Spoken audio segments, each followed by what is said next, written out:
Welcome! Captain Moto here. Thanks for dropping in. Hey, I'm no expert. I'm just a guy splaining stuff. You know, sometimes things look pretty complicated and you wish you had some clarity. Hey, I try to make it simple. I'm just a guy splaining stuff. Let's dive in. Let's explain EQ. EQ stands for equalization. We know what an equalizer is. Oh yeah, we like this equalizer. But that's not what we're talking about here. We like our music. We're talking about equalization we use with music. You know what it is. You got one in your car, on a car stereo. You can dial up the bass, the treble, and change the tone of that sound just the way you want it. Sometimes the EQ is more complicated like this, or even more complicated with infinite changes like this one.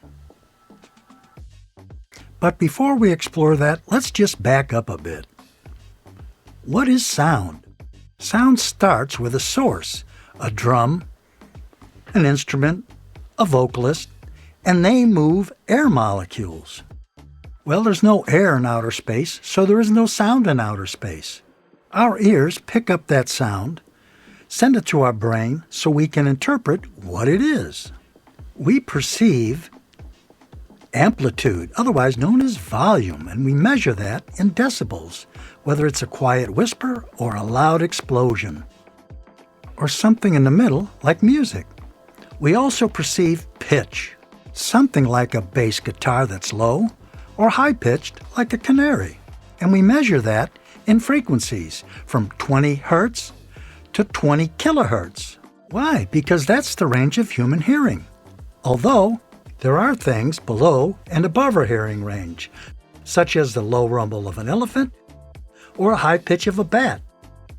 So let's understand frequencies. Sound moves through the air in waves, and those waves have cycles. Every time it goes up and down, that's a cycle. And we measure that in how many cycles, how many times it goes up and down in any given second. The number of cycles per second is called hertz. And that's how we measure the frequency of any particular sound. And we measure that starting within the human hearing range at 20 hertz, 50, 100, all the way up to 1,000. And when we get to 1,000, we change the numbering scheme from hertz to kilohertz. And then it goes 1 kilohertz, abbreviated with a K, to 2K, 3K, 4K, 5K, 10K, all the way up to 20K, which is the limit of what we can hear. Now notice how these numbers align. We start with 20 hertz, 50, 100, we go up to 1,000. And we see where that lines up on the total chart, and we see that that first 1,000 kilohertz takes up more than half of the available range, which means that those lower frequencies are much more important, they're more prominent. Then we go over to the higher frequencies, and we can see that it's slightly less than half of the available range. And there are so many more available sounds compacted in that range from 1,000 to 20,000 that it's hard for us to separate some of those sounds. We've got essentially 1,000 different sounds in a little more than half of the range, and then in the remaining portion, we'll have over 20,000 sounds. That tells us we need to focus on the lower half as the most important frequencies and get that right. And we'll demonstrate that in the next segment. Let's see where things fit. There's a plethora of resources online. Here's a frequency chart from Lander, which does a great job of demonstrating where instruments fit. And here's a slightly different take from Sweetwater. I'll put both of the links in the notes below. Let's put the instruments on the chart. Piano, pretty wide. Bass guitar, low. Just above that, kick drum. Guitar, male vocal, female vocal, and cymbals. These are called fundamental frequencies. Each also has additional sounds above the fundamental, and those are called harmonics. And the harmonics expand the range of the fundamental frequency. For now, let's focus on fundamentals. Hey, just a brief pause in the action to ask for your support. Please subscribe and like. It'll help me keep doing these videos. And if you're getting anything out of this and you want to show your love, go down in the notes, find a link to buy me a coffee. Thanks for watching. Back to the show. Well, now that we know about frequencies, how do we use an equalizer? Well, we use it to adjust the volume on any specific range of frequencies we choose. Now, we could do it simply with something like your car stereo with bass, mids, and treble, but that limits our ability to adjust things based upon where the range is set. Okay, we could use something more complex like a graphic equalizer, or one with 32 bands like this one, or something like a parametric equalizer that's commonly used inside the DAW. We're going to look at that a little more in detail. I'm using Studio One Pro. Here's my main page, and I'm going to use their Pro EQ3 to demonstrate. Orient yourself. On the top, we've got the range. At the bottom, we've got the controls. Let's go. The following is a visual representation to demonstrate how these tools work. This is not intended to demonstrate best practices, how to mix your own songs, or to be a definitive guide on mixing. Remember, I'm no expert. I'm just a guy splaining stuff. We'll use a number of screens to demonstrate this, and it could be disturbing. Buckle your seatbelts. For your safety, keep your arms and legs inside the screen at all times.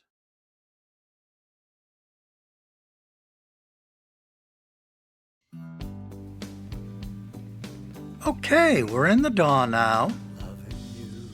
And in the background, you'll hear some music playing. It's one of my songs called Love is a Gamble. And we're going to use that to demonstrate the EQ tools that we discussed earlier.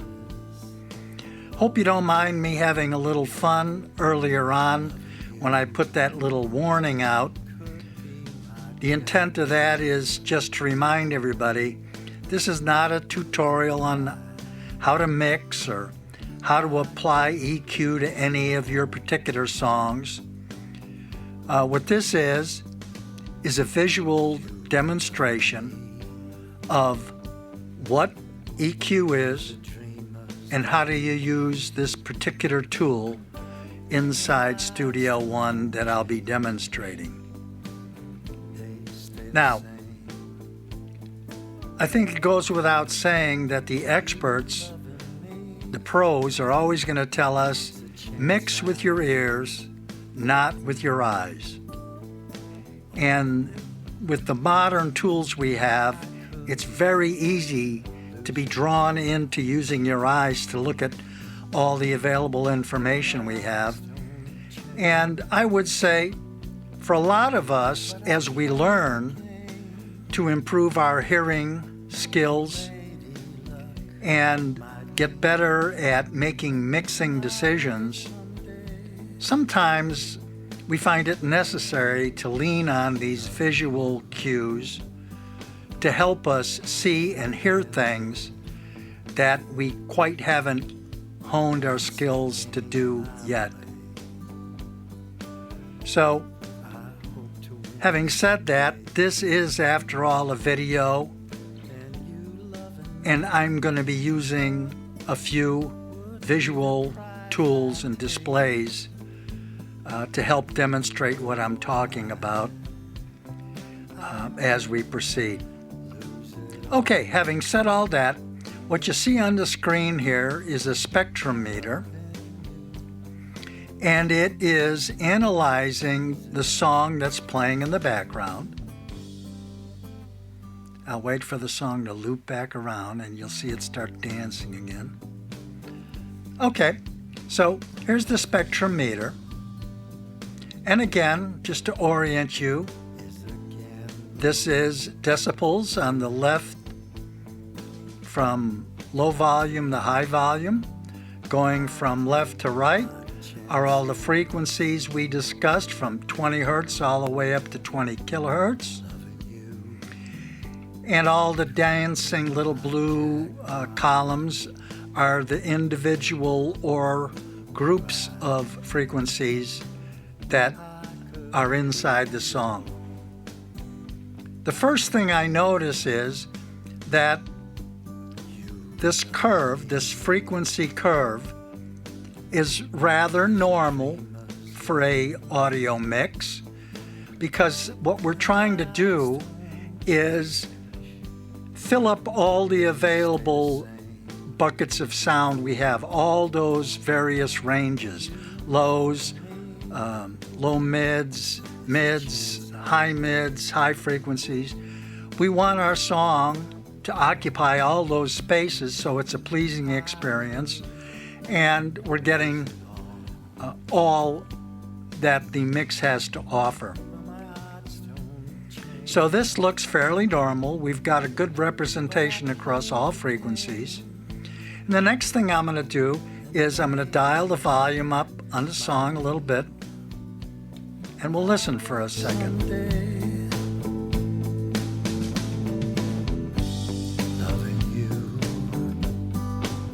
Okay.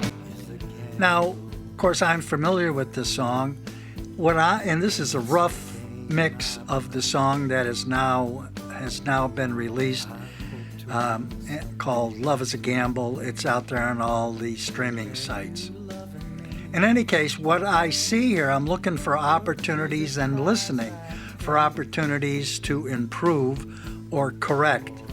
And the first thing I note here is what I'm going to call a trough. Right here between 50 and 100 hertz, there's a significant dip here, which suggests to me that we don't have enough bottom, enough low end here. And when I listen, I hear that. I'm going to dial it up so you can listen and see if you can hear that as well.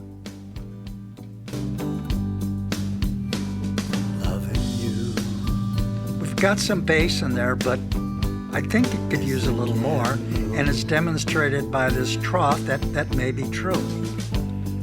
The next thing I see is right here, about 110 hertz, I see this peak that keeps popping up. I'm not sure what that is. We're going to go on a hunt to see what that is and see if we want to correct that. Okay? So in order to do that, we're going to pull up a EQ tool. This is again inside Studio One. It's their stock EQ. It's called Pro EQ3. And we see the same spectrum demonstrated here as we do here. Now, we said it looks like there's a trough here. And if we wanted to fix that, we would go into these tools. So let me orient you to what tools are available. Starting on the left, we have something called a linear low cut. Watch as I turn that on and off. And we don't have a lot of control over that, except that we can use this 20 hertz cut, 50 hertz, 80 hertz. So it's merely changing the curve of where this is doing the cut. We're not going to be using that now, but that's the first control, linear low cut. On the other side of the spectrum, we have a high cut. We'll look at that here. We'll engage that. And you'll see similarly, it trails off some of the high end. And we can control that in two different ways. One, by grabbing one of these little colored dots, which is called a node. And you see we can change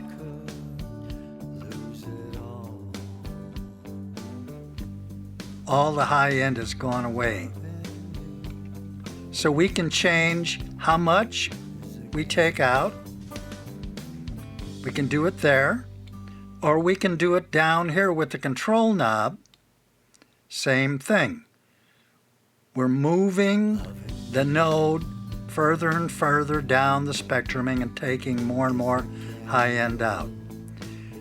Okay, additionally, we can change the curve of that, just like we did here on the linear low cut. We can change the curve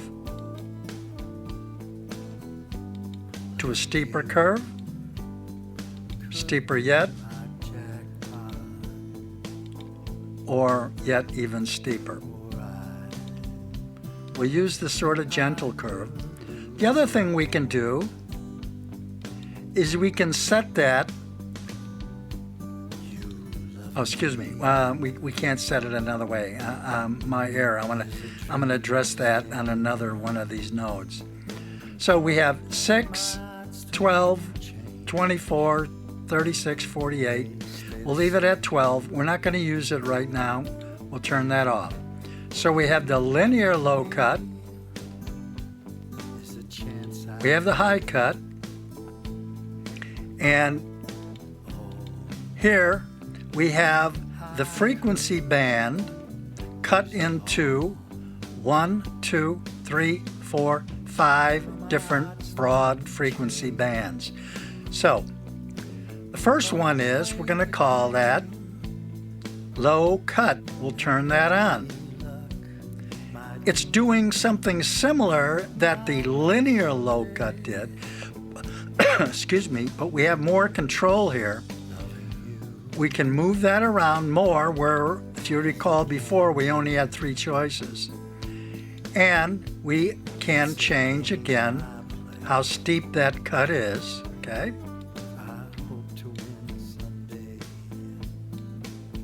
And we can do it down here on the control, or we can grab this node. Watch that, we cut all the bass out, and all we have is the high end left. So I'm going to turn that off. That's the low cut. The next control we have, the next range, is called low frequency. We'll engage that. Same controls, or we can move it with this node. And as you watch, I move this node, watch this dial change. We're subtracting and adding, subtracting and adding. We can change specifically where we're cutting by changing the frequency.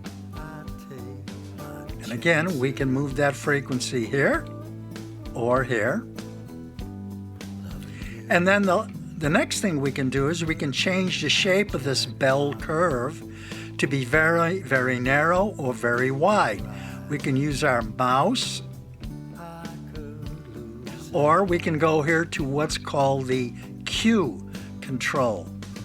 And we can make it very narrow or very wide. So again, we can control the Q here or up here with our mouse. All right? There's one other tool we have. And this is currently set at what we call peaking. And it gives us this bell shape. Let me widen that curve a little bit. Okay, so it's a bell shape. Now we'll go here and we can change that to a shelf. And instead of being this bell shape here in this specific area, it's taking that area and creating a shelf way back at the beginning. We can do a 6 dB shelf, a 12 dB shelf, 24 dB shelf. So really some significant control. We're going to leave that set at peaking. We'll turn that off. The next range is here, Low mids, same thing, same controls. Next is mid frequencies, same controls. Up, down, frequency back and forth, change the Q. Got it? Okay, turn that off. Next one up is high mids. We'll turn that on. All the same controls. We'll turn that off. And then the last range here is the high frequencies way up here. This one is set at a shelf. Remember, we can change that to peaking if we want. Look at the bell curve or the shelf. All right, so now we said we could use this tool to address this trough. So this is down in the low frequencies. Let's engage that and let's go on a hunt. We'll move this down, and we said this trough is between 50 and 100 hertz. So we'll move this over, and in fact we see the same trough represented here. So we can boost that, make it a little wider. We can boost that, and voila, we're fixing that trough. But this is not the best place, in my opinion, to make this correction, because remember, we're making this adjustment at the mix level, and all of the instruments in the song are being changed with this EQ being applied to the mix. So we're bringing up a lot of stuff in all the instruments that we may not want to do. It's probably causing a little more boominess, a little more rumble than we would really prefer. So we're going to drop that down. And what we're going to do next is we're going to bring up the same tool, but instead of doing it at the mix level, we're going to start diving down into the individual instrument tracks and see if we can make some corrections there. Okay, now I've brought up the EQ that is applied to the bass. So we can see that this EQ curve is significantly different for the bass alone as it is for the whole mix. But before I start diving in here, I want to just step back for a moment and take us back to the segment or the previous portion of the video where I talked about frequency waves and cycles. And I'm going to bring up a little demonstration here. And remember this, where we talked about every frequency has a wave, and those waves have cycles. Well, the reason I want to talk about that now is if we have the same frequency wave at the same cycle, and that it occurs multiple times, as an example, with a bass, with a kick drum, with the low end of a guitar, and so on and so forth. Every time we add that frequency with the same cycle, we're going to get a buildup of that sound, and it's going to get louder and louder and louder. And what will happen is one instrument will mask the other. It'll all start to get kind of mushed up, and we don't want that. We want these instruments to stand on their own. Now, if we separate those frequency waves, what happens is we will unmask the individual instruments and we'll hear them more clearly. So we need to make some separation. We don't want all the instruments occupying the same frequency range. In fact, if we overlay these and shift them so they're completely opposite of each other, where one is going up, the other one is going down, and we align that, what's that what that is referred to is out of phase. And when we have a sound or two sounds that are out of phase, they cancel each other out and completely shut the volume down. We don't hear anything. That is the principle upon which noise-canceling headphones work. The technology listens to the frequency. It produces the exact same frequency, but out of phase, and voila, it takes the sound completely out, and instead of increasing the volume, it drops it down to 0.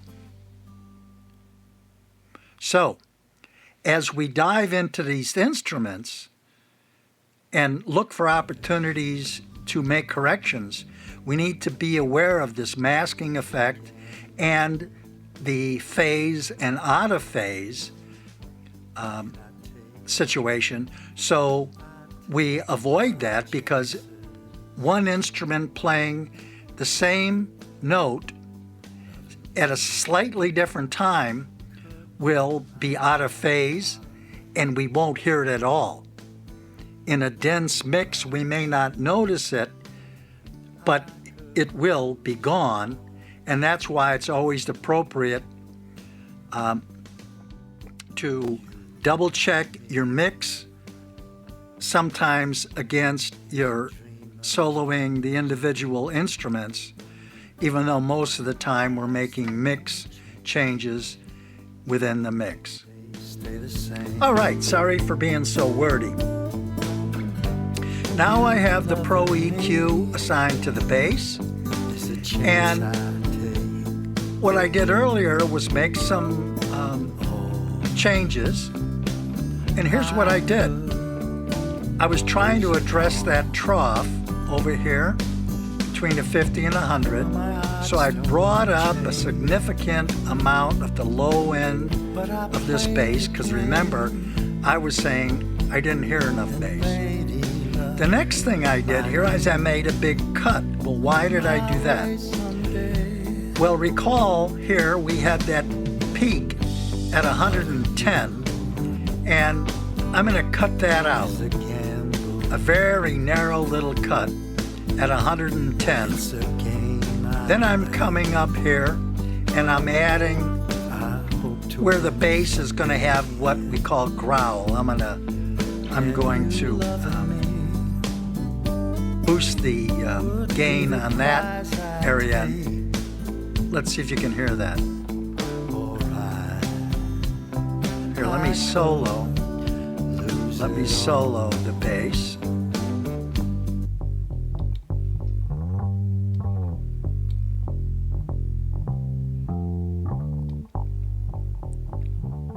You hear as I lift that up, you hear.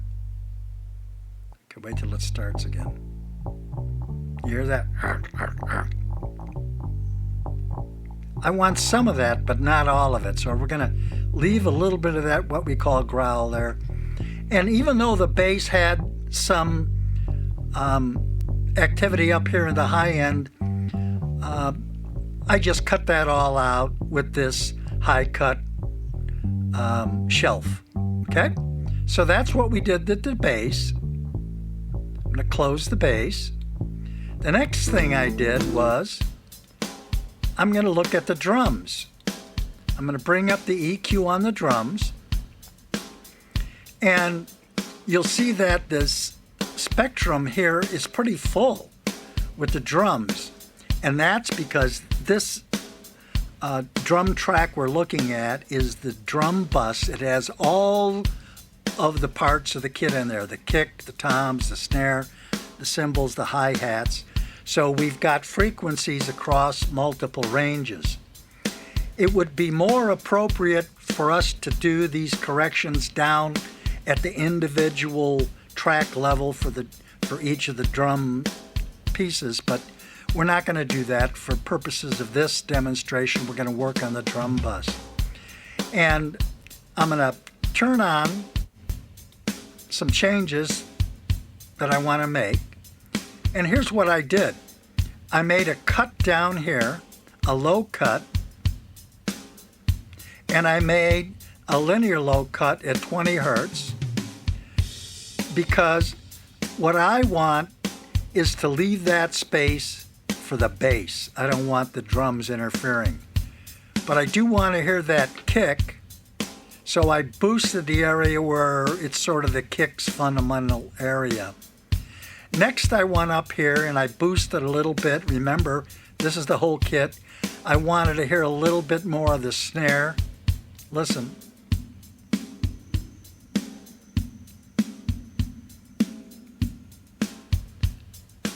I want to hear a little bit more of that.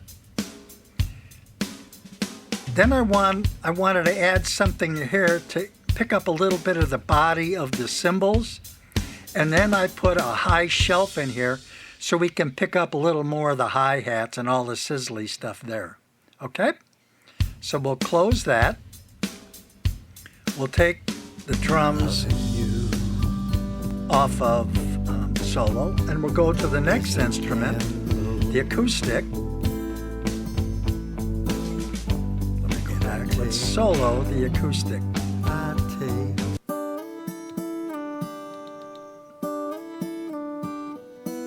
And we look at this frequency chart here. We don't see much in the low end. We see a little bit.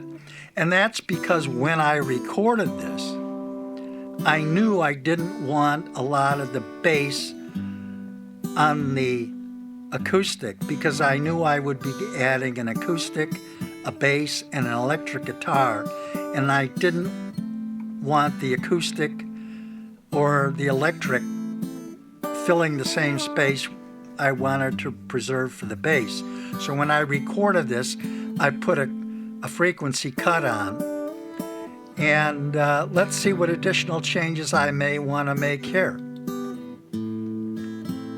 I just wanted to make sure I didn't have any of that low end. So I put this linear low cut in, cut that out.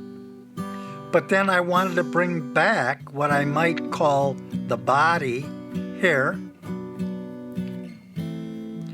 And then we come up here to about 200 hertz. And that, you hear a little rumbling. I'm referring to some of these charts that, these visual aids that I have linked down in the notes before. And that area there is what Sweetwater calls the girth. And that's why I put that in there. If I take that out, it gets a little thin. A little more comes back in. And then way up here, about 3K, I added what is referred to as presence. Okay? So we're going to shut that down. We'll turn that off. And now what we're going to do is we're going to look at the electric guitar. We'll solo that. And we'll look at the EQ for that one. And here again you can see I previously during the tracking I cut out most of the bass on the electric. And let's see what kind of changes I want to make here. Okay, I wanted to make sure I had none of that low end, so I put this linear low cut in at 50 hertz. And then if you recall, we had that problem at 110 where it was spiking, and I cut that 110 completely out of the bass. And when I listened to this, I realized that I liked the sound of the electric in that 110 range. So after I cut the bass at 110, I boosted the electric at 110, and I think it comes out to be a nice balance. Then what I did was I went in here and I added a little more of what you might call the girth, again, like I did with the acoustic, and some presence. That's what I'm doing with the electric guitar. We'll close that down. The next one is the piano. Now this piano doesn't have much going on. It's sort of in the back in the mix. It was a creative choice I made.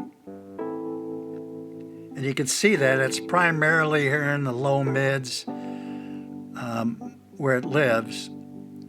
And if you recall, we had that trough that we were trying to fix, and I want to see if there's anything in the piano frequency that we can add to this.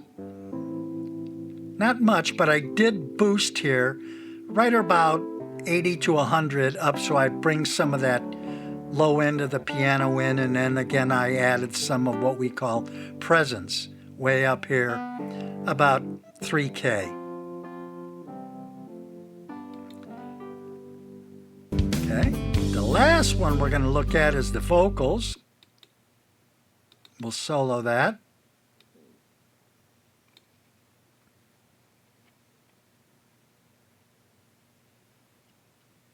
Loving you. There we go. And again, same thing. When I recorded this, I recorded with a low cut filter.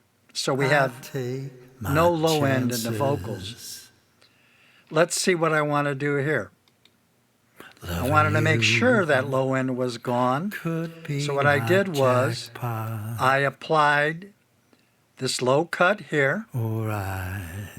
Then I boosted here, sort of what I'm going to call the body or the fundamental of the vocal here. And then way out here, up around 2K, that's going to help the vocals clarity, but it's a dangerous area because if we put too much of that in, we're going to get that telephony sort of sound. So I'll stop talking and boost that up and let you hear that. You loving me is a chance I take. Too much. Oh. I do want to add some of that. It helps clarity in the voice. The next one I made a big significant cut, and that's right around 5K. And it's a very narrow Q. And the reason I did that was I know that my voice has sibilants, where the S's and the T's are very pronounced, and that occurs for me right around 5K. So I wanted to cut that out. But I wanted to preserve some of the higher end, which is often called air, so I put a high shelf in here. It's a game I play. I'll turn the sound off so you can hear the difference. And you loving me would be the prize I take. See, when I take those EQ cuts out, the voice sounds like you got a blanket over it. I'll let you listen, and loving you. I'll engage the EQ. Is a gamble.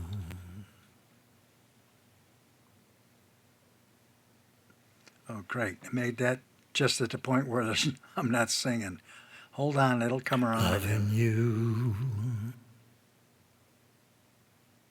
is a gamble. Check it out now. And I take my chances. See, it sounds like it's got a blanket on it. Loving you. It's got more sparkle with these changes I made up here. Okay, let's close that down for the moment. Take that out of solo. And now I'm going to bring up another tool to look at this frequency a slightly different way. Now what we're looking at is the same spectrum, but each of these colors represents each of the tracks. And I won't spend a lot of time on this, but you can see Let's look down here on the bottom end. Even though we've got a bass, an electric, a little bit of piano, and a kick drum all down here, notice how they all have slightly different frequency bumps. So there is some degree of separation there. As I said way earlier in this video when we were talking about Splain'n EQ, you can see that the body of this mix is here in the lows, to the mids, the mid-highs. Those are the most important frequencies. And then we made some changes up here in the highs, and here again, as we watch these colors dance, we can see that there is some separation. Even though they're all occupying the same range, they're separated by different frequencies. Let's experiment just a bit. Let's look at the bass and the drums only. Oh, no, I did the wrong thing. I want to cut everything else out and leave only the bass and the drums.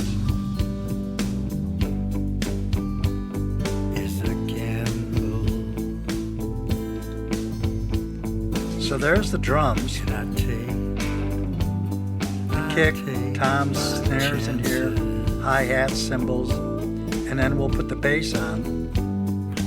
Remember, we cut everything out of the bass on the top end, and we wanted to give it a little more bottom end, so that's that bump we see there. So,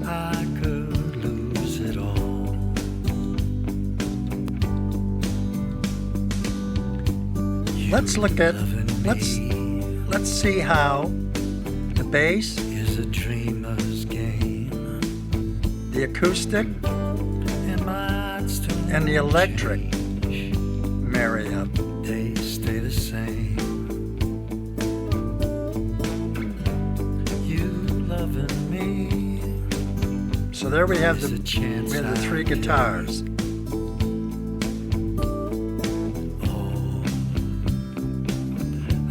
So we got the bass, my hearts don't change, but I play the game. We've got the electric, and Lady Luck might lean, and we've got the acoustic. And now, even though we have three guitars playing, the way we EQ'd this, they all have enough room to be heard and hold their own in the mix, okay? So, the next thing we're gonna do, we're gonna bring up one more tool. Let's turn these all on just for kicks, because it's fun to look at.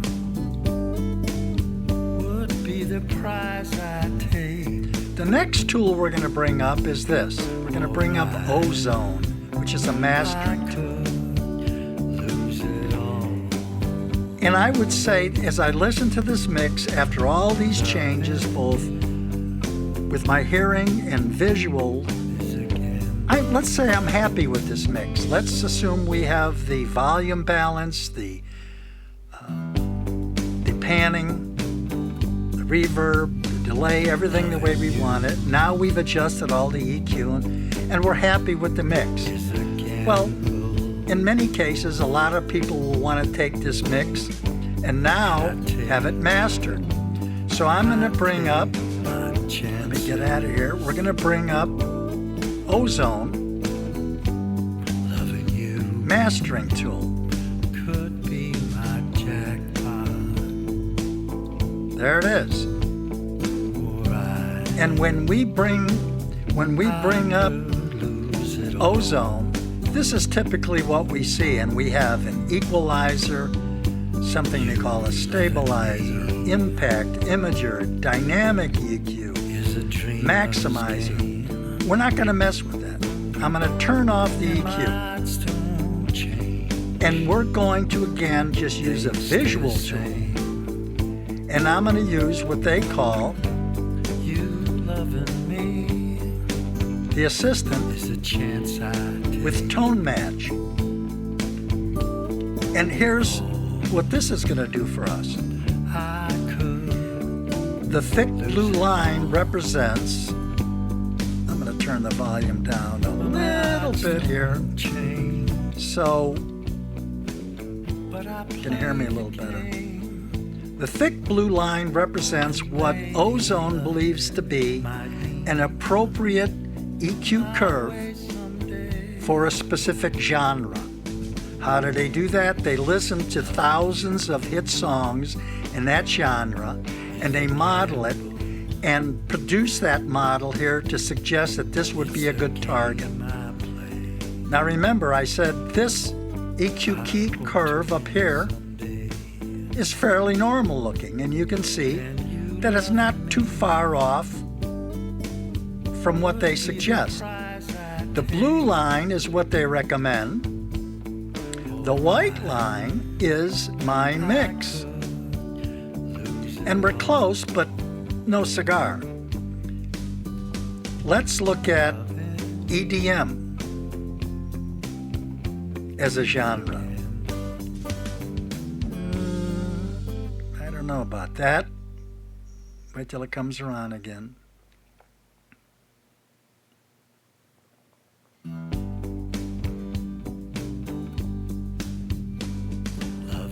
You see, we're missing some stuff here. Let's try folk, a different curve.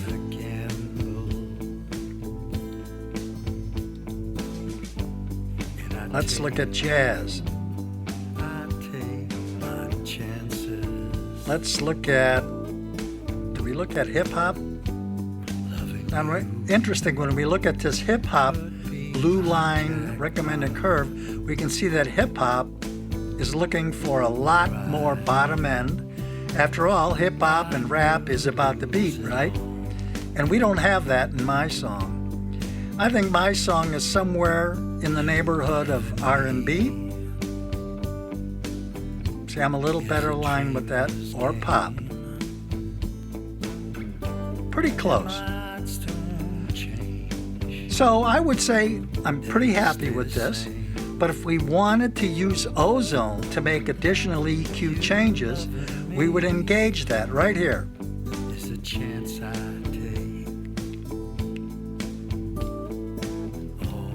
And watch, this area here in the low mids, in the mids, has been lifted. I'll turn it off. See, it's dropping down here. With my EQ changes alone, we engage the EQ recommended by Ozone, and we'll see that line bump up a little more, trying to better align my mix with the recommended frequency curve for that genre. Okay, let's take a quick peek at what these EQ changes looked like before and after, and then we'll go give a quick listen to what the mix sounded like without the EQ, with the EQ changes, and then finally the next layer of EQ changes provided by Ozone. Loving you is a gamble, and I take my chances.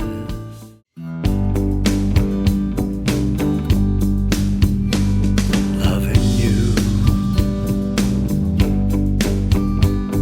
is a gamble, and I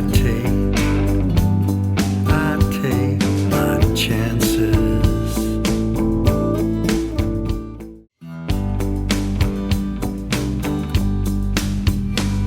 Loving you is a gamble, and I take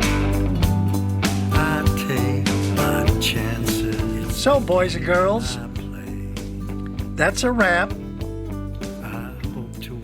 Hopefully you've picked up a few tips, pointers. Maybe you got something out of this. I want to thank you again for watching and listening. And again, I would greatly appreciate it if you would subscribe. Leave a comment. I'd like to know what you got to say. Thanks for watching. Bye-bye for now. Captain Moto.